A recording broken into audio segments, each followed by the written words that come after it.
位于中国沿海的天津市是一个知名的美食之都，这边的美食花样成千上万，吃上几年都未必能尝遍。我们今天就来实拍品尝7种天津的早餐，这些早餐在天津都拥有多年的历史，相信在未来的50年里，它们的外形和味道都不会有什么变化，这便是天津几千万居民所验证筛选后的成果了。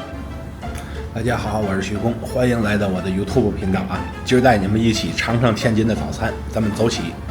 天津的羊汤是用羊的内脏熬制而成的，它适合爱吃肉的人，有些时候它比羊肉更美味。汤里面的材料有鲜嫩劲道的羊肚，几乎所有的人都喜欢吃它。此外还有羊血豆腐，它不是豆腐，而是凝固起来的羊血，吃起来别有一番风味。还有口感充实的羊肝和肺，这2样东西见仁见智，只是有一部分人喜欢吃它。有时候还会有一种肉，像是羊耳朵，喜欢脆骨的人会喜欢吃它。羊汤本身是奶白色的，刚上桌时是热气腾腾的，你甚至能闻到一股淡淡的奶香味儿。这个汤可以直接喝，也可以加旁边的调料。一般来说，大家都会加一点这深绿色的韭菜花酱，它能使羊汤的香味更富有立体感。至于附近的辣椒、味精之类的调料，就见仁见智了。建议不要加太多，不要让它遮盖了羊汤本身的香味。我们吃羊汤的时候，一般会配着烧饼一起。我很爱这种芝麻烧饼，因为会有芝麻在嘴里随即爆开，它会带来更多的惊喜。但不要把烧饼泡在汤里，因为这样反而会让原有的香味造成减损。然后我们来看油条，我们天津本地人一般叫它棒槌果子，因为它的外形像一个棒槌，但它并不是水果，而是用油炸出来的面食。如果你喜欢吃油炸食品，那么棒槌油条一定会是你的不二之选。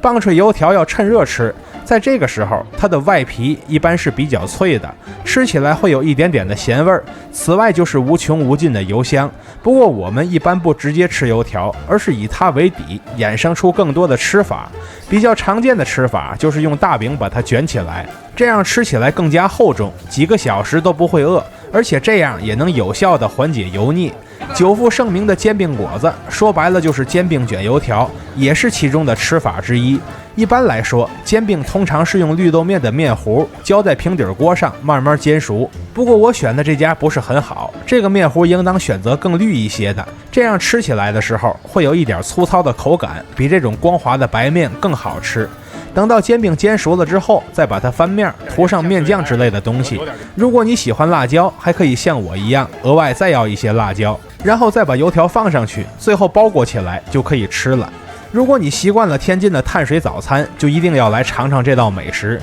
它代表着天津人的终极口味，也是天津早餐中名气最大的那一种。如果想在早餐吃点蔬菜，就可以试试天津的卷圈，里边的馅料是用酱豆腐等调料调味过的豆芽菜。早先的卷圈很咸，而且很油腻，但我感觉近些年的卷圈做了改良，所以不那么咸，也不那么油腻了，吃起来反而很清爽。这个和前面提到的油条一样，也是卷在大饼里边吃。喜欢蔬菜的朋友一定不能错过它。前面说的几样都是吃的，现在我们再来介绍几样既能吃又能喝的早餐。率先要介绍的就是著名的老豆腐，它的名字听起来老，吃起来却很嫩，就是把滚热的嫩豆腐切下来，趁热浇上咸鲜的粘稠汤汁，再撒上咸菜末、香菜之类的东西。它更适合口味重的人，一般我们会搭配大饼、棒槌油条来一起食用。吃老豆腐的时候一定不能吃太快，因为它会非常烫，记得用勺子把它舀起来之后吹一吹，再放进嘴里，你就尝到了这份天津的鲜美。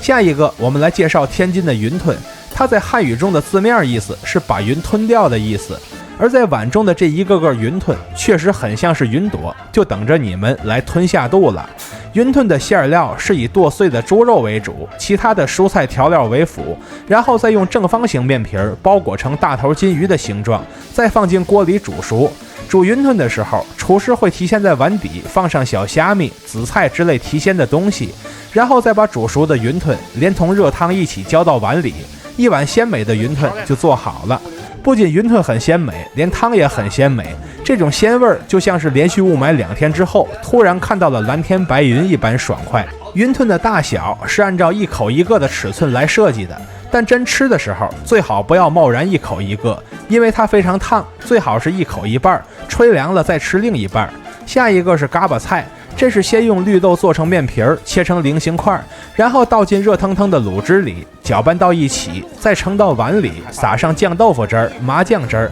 还有香菜碎就可以吃了。这个汤汁看起来很粘稠，是因为汤汁里有很多的淀粉，这也就意味着它也是非常抗饿的。吃这么一大碗，能保证几个小时都不饿。如果你来天津，打算白天都在市区逛一会儿，那么你自然就应该选择嘎巴菜来作为你的早餐了。如此看来，天津的早餐大都是高碳水、高油、高盐的，因为100年之前的天津是一个重要的水运码头，所以会有很多水手、搬运工、纤夫在当地吃早餐。既然要干力气活，自然就要吃足够多的油盐糖，不然人就该没力气了。如今时代进步了，产业升级了，但当初的饮食习惯却被一路保留到了今天。其实天津早餐的丰富程度要远远比我介绍的这几种更丰富，每一天这边都会有新的早餐出现，也会有旧的早餐消亡，周而复始，循环不息。而以上这些经典早餐则穿越了时间的长河，最终成为了几代人的回忆。在未来的日子里，如果有机会，我会记录下更多的美食，从而为你打开一个全新的世界，以获得更多的体验。看到这里的朋友，欢迎订阅加小铃铛，和徐工一起读城，一起旅行。